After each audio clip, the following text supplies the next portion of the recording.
Ассаламу алейкум, урматтуу кыргыз элим, урматтуу мекендештер. Сиздерге Меккеден ызык салам айтам.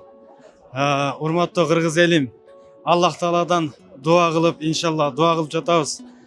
Өлкөбүз өнүккөн өлкөлөрдүн катарына кошулуп, ал өлкөдө жашаган мекендештер ар бириңиздердин үй бүлөңүздөрдө жакшылык болсун.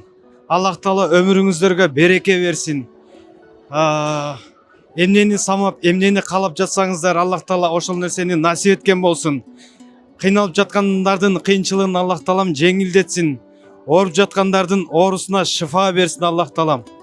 Кыргыз элим, ар бириңиздердин үйүңүздөрдө, үй бүлөңүздөрдө ар дайым жакшылык, аманчылык, ден соолук болсун. Сиздерге дал ушул ыйык жер болгон Мекке шаарына умра ар бир үй бүлөгө, ар бир инсанга насип этсин.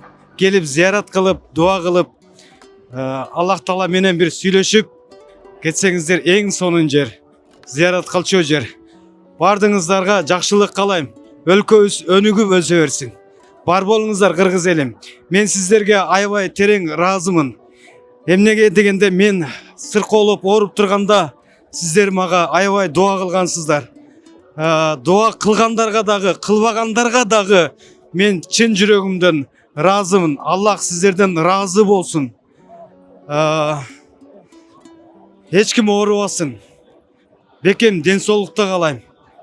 Ар бириңиздер үчүн мен чын ыхласымдан дуа кылам. Сиздерге ыраазымын, сиздерге терең, чоң рахматымды айтам. Бар болуңуздар кыргыз элим. Өлкөбүз өнүгүп өсө берсин. Жалпы мусулмандарды келе жаткан ыйык орозо айты менен дагы куттуктап койсоңуз. Албетте, келе жаткан орозо айы, ыйык айы куттуу болсун, берекелүү болсун. Аллах Таала ошол орозо айында кармаган орозолордун баарын кабыл кылып, кылган ниет дуалардын баардыгын жараткан Аллахым кабыл кылган болсун.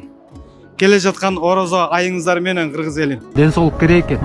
Акча, байлык, бийлик баары жерге кирсин. Ден соолук керек экен. Ден соолук болбосо сага эч нерсенин кереги жок. Сен дагы эч кимге керегиң жок.